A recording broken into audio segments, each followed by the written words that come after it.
Everyone, আশা করি সবাই খুব ভালো আছেন আর আমিও খুব ভালো আছি। আজকে সবার মন ভালো করে দিলাম এত সবজি দেখিয়ে। কেন কি হয়, আমাদের বাড়ির সামনেই সবজি বাজার, রোজগারের সবজি রোজগারই কেনা হয়। কিন্তু আমার শ্বশুরমশাইয়ের কিছু কাজের জন্য শ্বশুরমশাই বললেন যে আমি বেশ কিছু বাজার করে দিচ্ছি, এগুলো বেশ কিছুদিন চালাও, আবার পরে কিনে দেওয়া হবে। সেই জন্য এই যে এখানে বেগুন, কচু, পটল, উচ্ছে অনেক কিছু কিনে দিয়েছে, আর চিংড়ি মাছও কিনে দিয়েছে।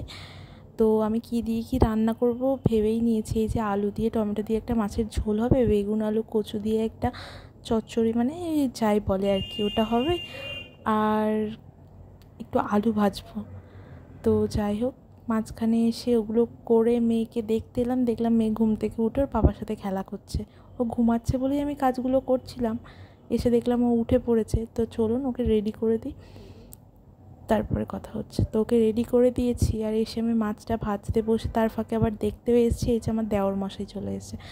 আর এখানে এক কাণ্ড হয়েছে, আমার সবসময় আদা রসুনের পেস্ট থাকে, আজকে দেখলাম আদা রসুনের পেস্ট নেই, তাই একটু করে রেখেছি। তো চলুন আপনাদের সাথে রান্নাটা শেয়ার করি। প্রথমে কড়া গরম হয়ে যেতে পেঁয়াজ দিয়ে দিলাম, তারপরে আদা রসুনের পেস্ট দিয়ে এই যে কচু, বেগুন, আলু সব দিয়ে একসাথে নাড়াচাড়া করতে করতে ফ্রিজ থেকে চিংড়ি মাছটাও নিয়ে গেলাম। চিংড়ি মাছটা নিয়ে একটু তাতে নুন, হলুদ, ভাজা মশলা, লঙ্কা দিয়ে তাতে চিংড়ি মাছটা দিয়ে একটু ভালোভাবে কষিয়ে নেব। তারপর তাতে জল ঢেলে চাপা দিয়ে রান্না করে নেব।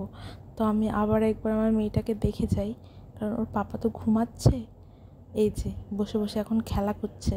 আসলে কি হয়, ওর পাপা ঘুমাচ্ছে, আর আগের দিন আমাদের এখানে নাইটে খেলা হয়েছে, তো ওর পাপা সেখানেই ছিল, তাই আজকে একদম পুরো বেঘোরে ঘুমাচ্ছে।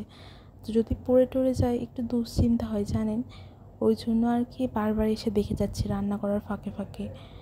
তো এখন জানালার পর্দাটা সরিয়ে দিলাম, ওরা হাঁচি পেয়েছে, হাঁচি করতে গিয়েও আটকে গিয়ে আমার দিকে তাকিয়ে হাসছে।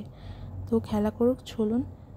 তো এই কয়েকটা প্লেট বের করা হয়েছিল, প্লেট বাটি এগুলোকে তোলা হবে, আর মা এই যে দুধ নিয়েও চলে এসছে, এটাকে পরে জাল দেবো।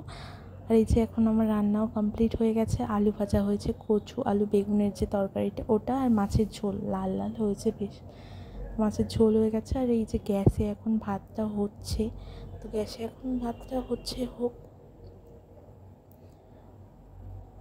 তো এই যে গ্যাসে এখন ভাত হচ্ছে, আর এবারে কালকে একটু তরকারি যেটা গরম করে নিলাম, আর এখন আমি পান্তা খেতে বসেছি। এই গরমের দিনে পান্তা, কাঁচা লঙ্কা, পেঁয়াজ নিয়ে নিয়েছি, আলু ভাজার তরকারি, এখন এটা খাই। আর আমি এখন এটা খেতে থাকি, আর আপনারা আমার ভিডিওটা দেখে প্লিজ একটা লাইক, কমেন্ট অ্যান্ড শেয়ার করে দেবেন। Thanks for watching, by.